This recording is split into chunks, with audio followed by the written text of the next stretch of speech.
சஹீஹ் முஸ்லிம்ல 1523வது இலக்கம்.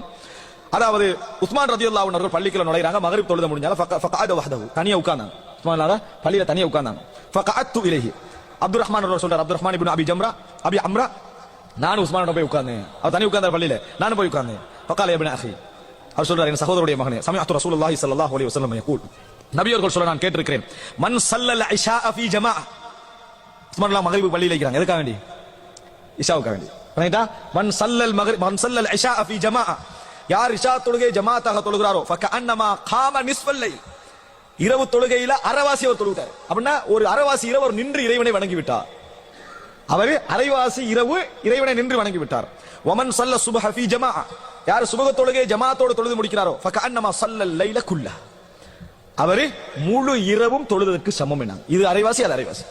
இது அரைவாசி, அது அரைவாசி.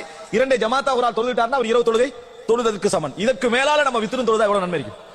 அப்ப ரசூலுல்லாஹி ஸல்லல்லாஹு அலைஹி வஸல்லம் இந்த செய்தியை உஸ்மான் ரலியல்லாஹு பொருத்தமான இடத்துல என்ன செய்றாங்க? ஞாபகப்படுத்துவதை நாம் என்ன செய்கிறோம்? பார்க்கிறோம். இது ஒரு அம்சம். சுபஹ் தொழுகை உள்ளவனுக்கு, சுபஹ் தொழுகை ஜமாத்தோட தொழுதவனுக்கு உள்ள அம்சத்தை பாருங்க. சஹீஹ் முஸ்லிம்ல 1525வது இலக்கம். ஜுந்துப் இப்னு அப்துல்லாஹ் ரலியல்லாஹு அன்ஹு அவர்கள் அறிவிக்கிறார்கள், ரசூலுல்லாஹி ஸல்லல்லாஹு அலைஹி வஸல்லம் சொல்ல நான் கேட்டேன், மன் ஸல்ல சுப்ஹ ஃபஹுவ ஃபீ திம்மத்தில்லாஹ், யார் சுபஹ் தொழுகை தொழுகிறாரோ அவர் அல்லாஹ்வுடைய பாதுகாப்பிலே இருக்கிறார். அல்லாஹ் பொறுப்படுத்துற உனக்கு பாதுகாப்பு நான் தான், உனக்கு பாதுகாப்பு நான் தான். எனவே ஃபலா யத்லுபன்னகுமுல்லாஹு மின் திம்மத்திஹி பிஷைஇன் ஃபயுத்ரிகஹு ஃபயகுபஹு ஃபீ நாரி ஜஹன்னம்.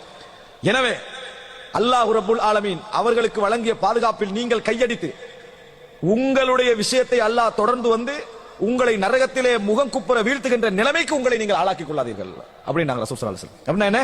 சுபஹ் ஜமாத்தாக ஒருவர் தொழுது விட்டால் அவருடைய விஷயத்தில் என்ன செய்ய வேண்டாம்? நீங்க கையடிக்க வேண்டாம். அன்புள்ள சகோதரர்களே, சுபஹ் ஜமாத்தாக யார் வளமையாக தொழுது வருகிறாரோ அவரை அந்த தொழுகை மாற்றும் என்றது இந்த செய்தி என்ன செய்கிறது? சொல்லுங்க. அல்லாஹ் பாதுகாப்பு கொடுக்கிறான்னு சொன்னா மாற்றும் என்றது. ஹஜ்ஜாஜ் பின் யூசுப் அவருக்கு முன்னால மரண தண்டனை கொடுப்பதற்காக ஒரு அறிஞர் கொண்டு வரப்படுகிறார். கொண்டு வரப்பட்ட நேரத்தில் அவருக்கு மரண தண்டனை கொடுப்பதற்காக ஹஜ்ஜாஜ் பின் யூசுப் என்ன செய்யறாருன்னா, உமர் ரலியல்லாஹு அன்ஹு அவர்களுடைய மகனுடைய மகன் சாலிமை தெரிவு செய்கிறார்கள். சாலிம் அப்துல்லா இப்னு உபையுடைய மகன் எடுத்து வாளை கொடுக்குறாங்க, வெட்டி விடுங்க. அவர் அமீருடைய பார்வையில மரண தண்டனை கொடுக்கப்பட வேண்டியவர். இவரோட கடமை என்ன? மரண தண்டனை கொடுக்கணும். ஆனால் இவர் அநியாயமாக கொல்லப்பட போறாருன்னு இவருக்கு என்ன செய்யுது? விளங்குது சாலிமுக்கு. ஆனா யாருடைய மகன்? அப்துல்லா இப்னு உபையுடைய மகன். அப்துல்லா இப்னு உமர் யாரு? உமர் ரலியல்லாஹு அன்ஹுடைய மகன். வாளை எடுத்துட்டு கிட்ட போனார் சாலிம்.